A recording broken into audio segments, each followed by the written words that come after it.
Well, hey, everybody. Happy Thursday. Happy October. Holy smokes. It's already October 2020. What's going on? We're getting ready to record this week's Mike in the Midwest. It's going to be a salute to cast members in lieu of everything that's happened over the past week.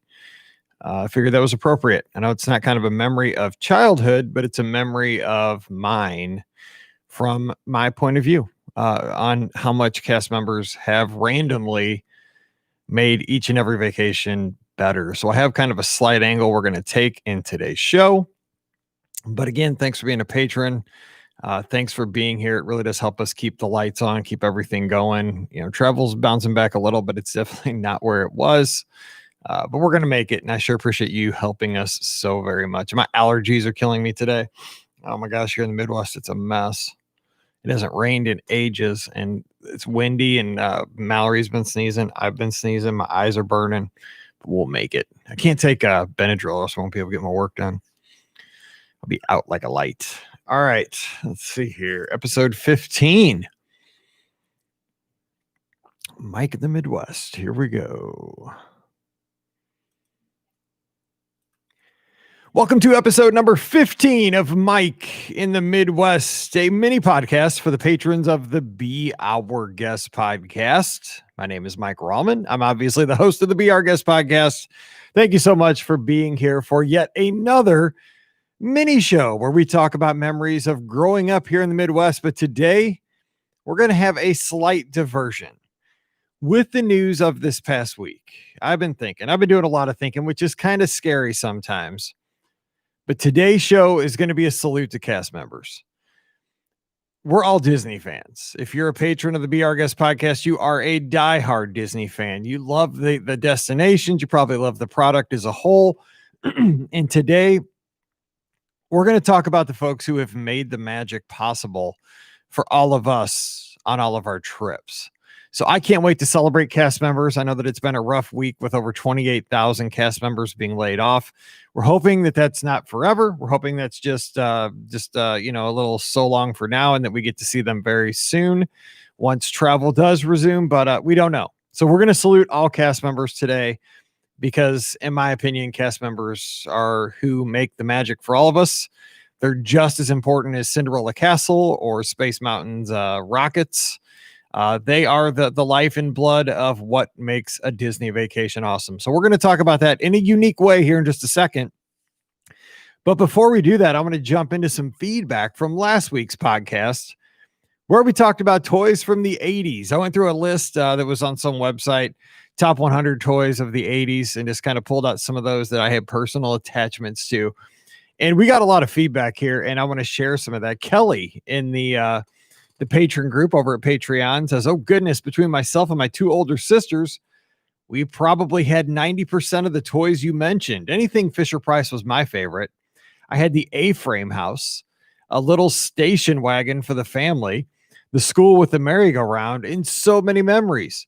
How about G.I. Joes? My husband had a huge collection of Joes that our boys play with now too. He also had a ton of Star Wars toys that his mom kept. My youngest has an Ewok village and an AT-AT from the 80s that he plays with now."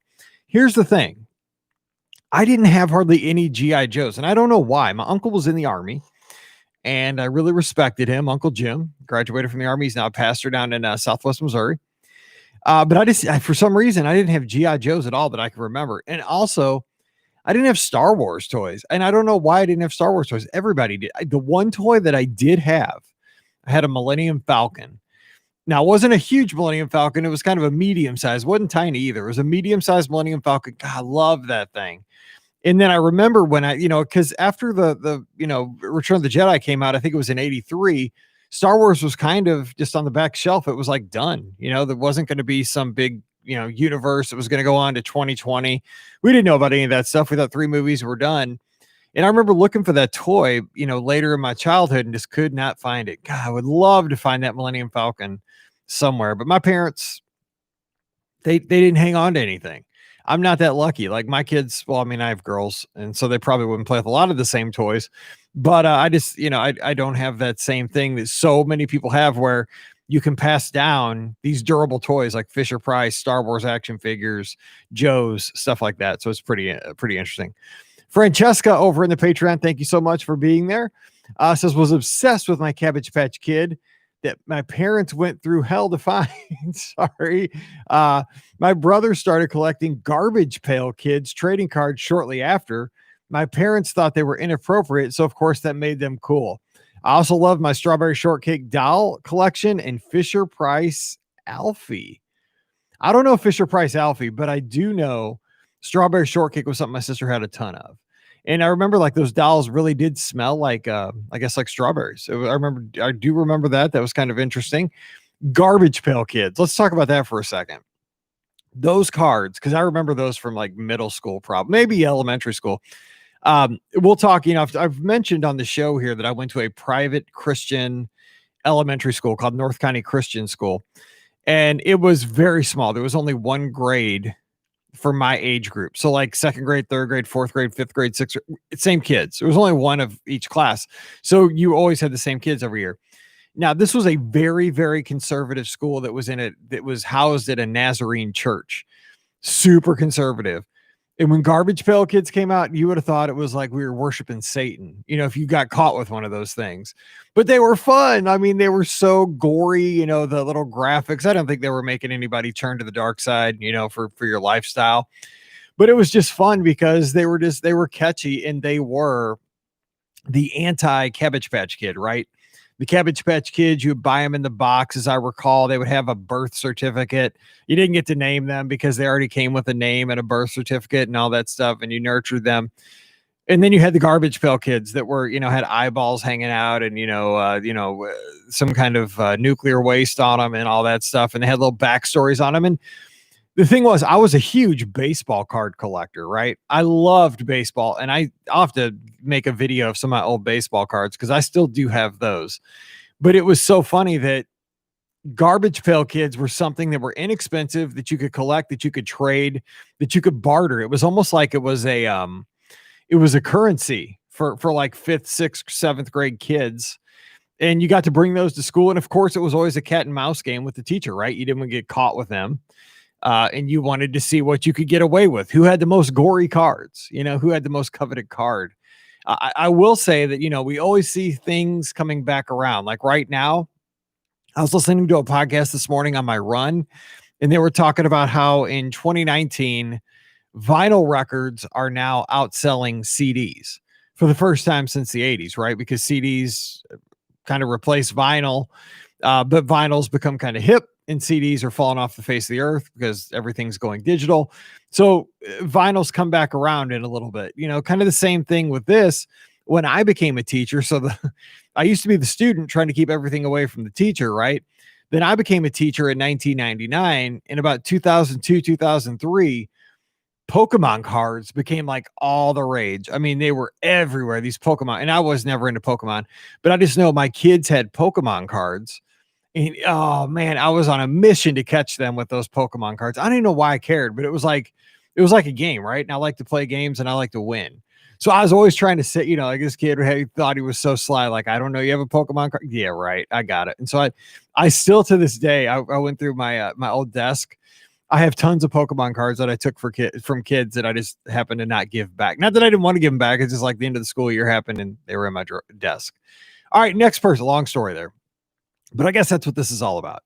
I'm just here hopefully keeping you company while you're walking or cooking or cleaning the house. All right, Crystal's got a comment here. My brother, sister, and I all had these toys.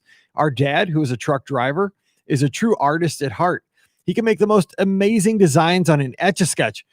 There we go. Somebody that can draw on an Etch-a-Sketch. That is a gift because I was just turning the two little circles. And if I was lucky, I could write, like an M or something.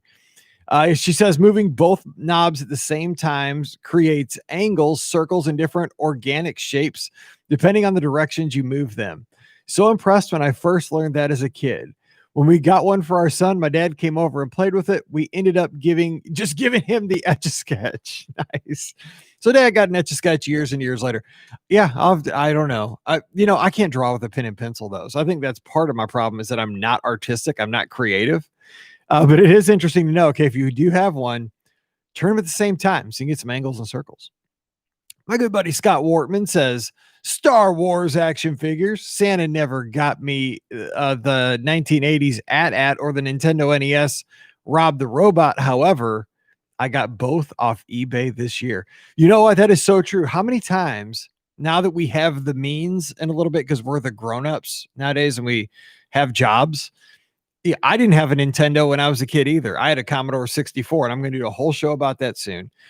But the reason I did have an Atari, but the reason I didn't have an NES or a Nintendo like everybody else in the neighborhood is because I had a Commodore, and on my Commodore I had a modem, and I ran a BBS, a bulletin board system. We'll talk about I want to talk about that too. But the thing was, this is kind of illegal, but I never paid for games. You would just go to BBSs and download software under your floppy drive, and you would have all the games you wanted. I mean, I had hundreds of games for my Commodore, and the music was better, the sound was better, the graphics were just as well. The graphics were probably close, but everything was free once you had your Commodore system. With Nintendo's, every time you wanted a new game, talking 30, 40, 50 bucks. So it was a matter of practicality as to why I had a Commodore and not an NES. Heather Brown says, perfection. I was terrified of that game. Anybody have sea monkeys? I think they started my career in marine biology. You know what? I never had sea monkeys, but I saw them on the back of all those magazines, like comics and stuff, where you could order them. But I guess I just never ordered sea monkeys, but I always did want sea monkeys. And weren't they just brine shrimp? Everybody said. In perfection, you're right. Actually, Mallory, just two nights ago, was playing perfection. So we had a little downtime. I have that mini Pac-Man machine that has Galaga on it. So I'm playing Pac-Man and Galaga down in the basement, and she's sitting right next to me, and she got out. Pam bought Paige about, this was during the pandemic, so maybe in like April or May, this Disney Perfection, where it's a perfection game, but it's in the shape, the board isn't, the unit is in the shape of a Mickey head with the two ears and the head, and all the shapes are Mickey, are Disney related.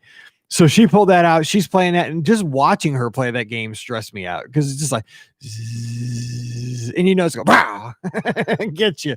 I don't need that in my life. My life is stressful enough. My good buddy Margaret Olander, can check her out on YouTube. She says, funny Game Boy story. Our two oldest kids had Game Boy Colors in the 90s. Maggie was heading down the street to spend the night with her friend, and her ever helpful but non-techie dad sees her Game Boy on the counter and runs out to alert her. At the top of his lungs, Tucker yells out across the neighborhood, Maggie, you forgot your Playboy. I know Tucker, and I know Maggie. And I'm kind of red just thinking about this because that's something I might do as a dad. Just, best intentions. You're taking care of your kid. It's just the Game Boy, and you play the Game Boy, and it happens. Thanks for sharing, Margaret. And I'm sorry, Tucker. All right. Last one for the comments. We'll get on to today's topic. Dana, my good buddy down in South Florida from the Run, Eat, Drink podcast, says, I love the 80s Atari Transformers. Such a great time. It was so simple, right? Like games on the Atari 2600 were awesome because they were just simple. Like you shot the aliens. You tried not to get shot. Pac-Man, you collected the dots. Ate the ghosts, tried not to get eaten by the ghosts. It's simple. Nowadays, these games are so complex. They have so many buttons. God, I don't even know what to think. All right, let's get into today's topic. So again, we had bad news this week with the cast member cutbacks.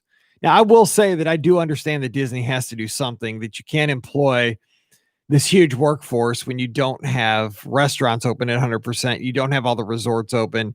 You just can't because of social distancing and capacity. I get that. I understand that Disney's in a tough spot right now. However, I do pray and I do hope that these cast members will get to be called back, because I really do think, not for everybody at Disney, but I think there are a huge amount of cast members at Disney that it's almost like a calling for them. We're listening to a podcast. We're a community of Disney fans, and we all say that we get it. We understand if I say welcome home, you know what I mean by welcome home. Or if I say the bubble, we talked about the bubble before the bubble was a thing because of COVID, right? we kind of have this community, this bond that people that are not Disney fans like us don't understand.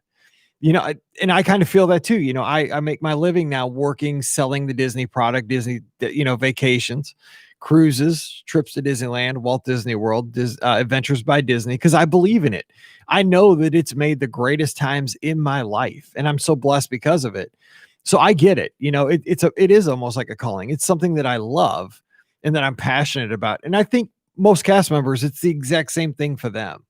It's a job, right? You got to do your job. You got to you got to be there from 9 to 5 or whatever your shift is. Maybe your shift's noon to 10. Doesn't matter. But you get to really, in most roles, you get to see that what you're doing in some small way is putting a smile on a kid's face, an adult's face. Maybe it's easing the pain for somebody that's been having a hard time. And people look forward to these things, to Disney destinations, Disney trips for a long, long time. So what I'm going to do, because there's so many cast members and I can't salute them all, but I'm just going to go through. I went into Google Photos, and of course, Google Photos collects all my pictures for my computers, my devices, and stores them in the cloud. And I'm just scanning through pictures. And I just want to shout out some cast members I see in pictures, directly or indirectly, that have made vacations awesome. And again, I can't cover everybody, but I just want to make this random. So I went back to, what is this date? The first one. It's July 12th of 2005. And I want to shout out the cast members. Ironically enough, these cast members were laid off. I read about this yesterday. The cast members at the Luau at Disney's Polynesian Resort. I'm looking at Paige getting to meet the fire guy, the guy who would have the batons that are on fire and throw them in the air and twirl them behind his head. She looks like she is meeting, Kurt Warner, some big hero. Also, the nice lady who made the lays in the lobby of the Polynesian. I mean, how cool is that? This is where cast members come in, because again, we're from St. Louis. We're never going to see somebody probably make a lay, and then give it to Paige. She had that forever. It was hanging in her room. Shout out to the random cast member that was in the Spectro Magic Parade. It was one of the Fireflies, if you remember them, who is looking over at Paige and winking at her in this picture. Shout out to you. Thank you for being awesome. Thanks for taking the time to, you're dancing in a parade, but you made my kid's day by just winking at her. Shout out to the cast member that was at Pop Century Resort during this trip. She was working near the pool, and she put the hair braids in both Paige and Molly's hair. Now, if you don't know what I'm talking about, they took like a strand of hair and they would cover it with like beads and different colored yarn on the outside. So this like a little strip of hair that was so cool. They are so happy. And this cast member did her job. I remember this was in 2005, guys, 15 years ago. She asked Paige all about going to school and about what she loves about Disney. They had this great conversation, and there's a picture of them when they're done together, and it's like they're best friends. I love this. All right, I'm going to get away from this trip and see if I can find one more from this trip. Oh, how about this? Shout out to the Fife and Drum Corps at Epcot. They were awesome. You had this group of folks, very patriotic, in the American Adventure Pavilion.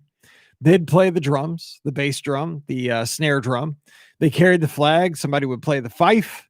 And it set the theme. It set the tone for where you were on that vacation. So shout out to them. Let's move up in time a little more. Let's go to another year. I'm just randomly picking some years. How about June of 2008? Because we went every summer. So let's see what we can find here. And I'll go the right direction.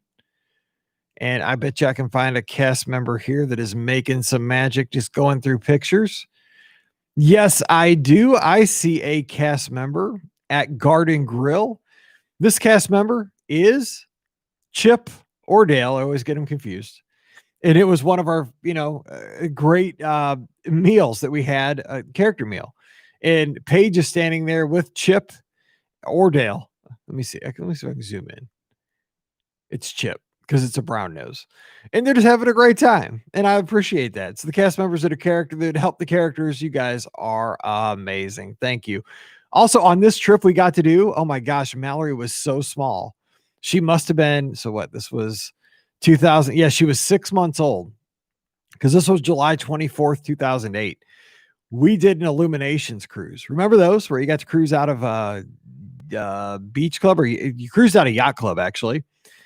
There's an awesome picture of Paige. She's so mad that she had to wear a life jacket because I think if you're under 12, you had to. Mallory's got a little life jacket on and she's 6 months old.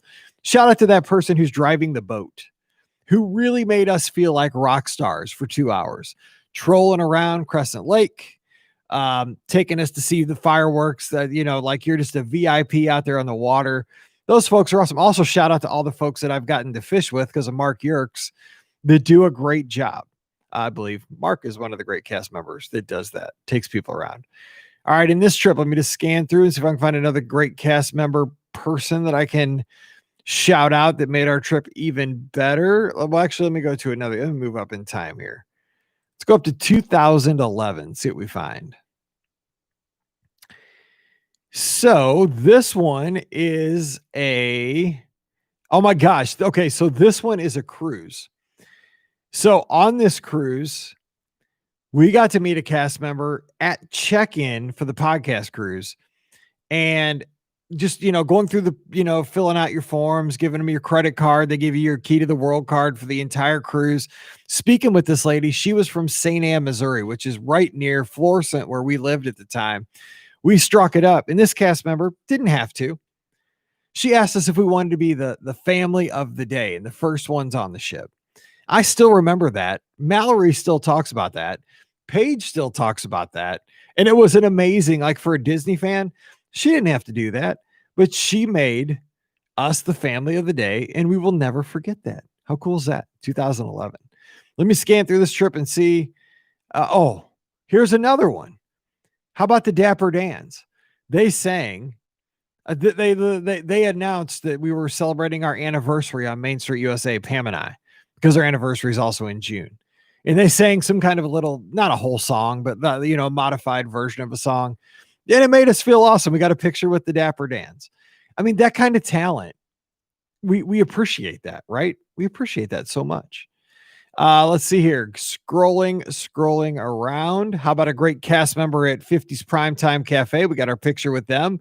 They made our meal not just a meal, but they made it an experience. So shout out to that cast member.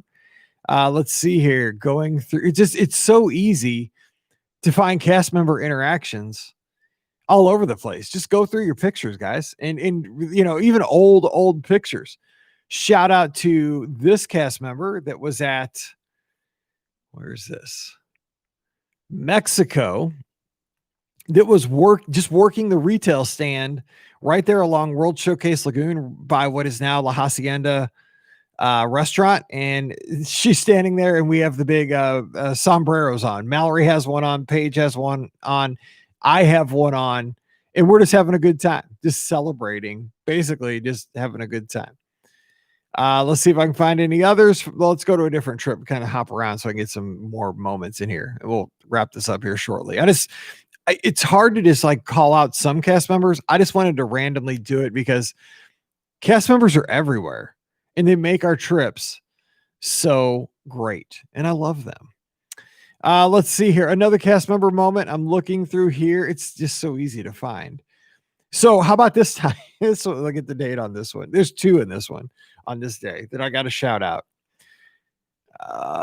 Where's the date? July 2nd, 2014. How about, this one's kind of hard. The old mayor of Main Street, USA. This gentleman has passed away, the person who was the mayor. He was a tradition for me. Every trip, I had to get my picture with the mayor, and he would remember me. And I don't know how he did that. It was like a Jedi mind trick or something, but that mayor of Main Street, USA, that I get my picture, and he would give me his card and he would tell me, make sure you vote for me in the next election. And how are we doing here? What can we improve? It's my city. We got to make sure everything's great. I loved my picture with the mayor. That cast member was 1 in a million. Also on that same day, after I met the mayor, got my hair cut in the Harmony Barbershop. And if you've never done this, getting your hair cut in the Harmony Barbershop isn't a haircut. It's an experience. You get your hair cut and it looks good when you walk out of there. They lower your ears, I think is what they say. But it's like going back in time, right? It's going back in time. It really is the Harmony Barbershop. Shout out to those cast members. How about the cast members who do the dirty work for us, right? We go to the parks in the morning. They clean our rooms. How about mousekeeping? Every mousekeeping cast member. Because here's a picture of Mallory. She gets back to the room. She's probably about 4 or so. I guess she's 5 in this picture. The most excited thing she could see is that her dolls are watching TV when we get back to the room. So some cast member decided not just to clean the room, but instead to lay out a whole scene of her dolls and her stuffed animals. They got the remote, the TV's on, they're watching cartoons. How awesome is that? That's what cast members do for us, right? That's what cast members do for us. All right, let's get to just a couple more. And again, I could call out specific cast members, but I like this random thing because cast members they surround us. They make the magic. How about the cast members at the Frozen sing-along? That's awesome. They have great talent. They make us laugh. I love that. Let's see here. There's me the thing of Zaxby's. I'll take that. Let's move up in time. How about 2017? Let's look at 2017, then we'll wrap this up.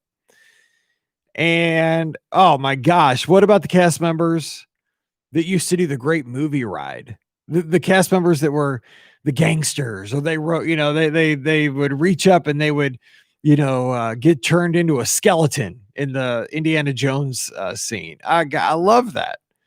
See some other cast members just glancing through here. God, they're everywhere. It's so amazing. Here's a cast member. It's so dumb. I got my cast member my picture with the cast member at Ample Hills next to the ooey gooey butter cake ice cream tub in the counter there in the display, because I told her I'm from St. Louis. She goes, "You're from St. Louis? Let's get a picture next to your ice cream. This is your ice cream." And she made that moment. That was so cool. Here's another cast member that I love. We've made a tradition to meet every time. Scott and I call this guy the live smooth jazz man. He's the guy that plays the guitar at Meyer Grill, and he honestly plays live smooth jazz as you're dining. The first couple of trips to Meyer Grill, I thought that was just a background loop playing. Nope. That's actually him playing. Now he has some background music playing, but he also plays the live guitar. That is so fun. And shout out to all the serving teams, the bartenders. We've called out mousekeeping, the attraction hosts. I just, we're going to wrap this up, but the point of this exercise is that no matter what the role, the janitorial staff, the custodial staff, the ticket takers, how about the folks that stand at the touch points as you enter the park? They're your first line that you see at the theme parks each day. And how cheerful are they? They welcome you in. Welcome. Hey, have a great, they just say, have a great day. I love that. That makes my day. Even before that, how about when you get on a bus and that bus driver says, "Good morning. Let's go to the Magic Kingdom. Let's go to Epcot." How about a boat? Somebody that's a boat captain, monorail pilot, somebody working the sky buckets, over the Skyliner nowadays. I wanted to take this show, this opportunity to express my gratitude for cast members from the beginning of time through today and let them know that they're appreciated. And I want to encourage you to do one thing today. And first of all, thank you for being a patron, because you're helping us keep going during these tough times. And these tough times are affecting us all. It's a rough time. But if you could, shout out the cast members on your social media, because you never know who's going to see that. Somebody might retweet it. Somebody might, be somebody who's a cast member right now who's struggling today because they feel undervalued or not appreciated. They are appreciated. So let's all do this. Let's shout out a cast member and let them know that we appreciate all they do for us. We appreciate the magic they bring to us. And we hope that these sad times are temporary and that we can get through this all together. As we wrap up today's Mike in the Midwest, I just want you to know that I appreciate you so very much.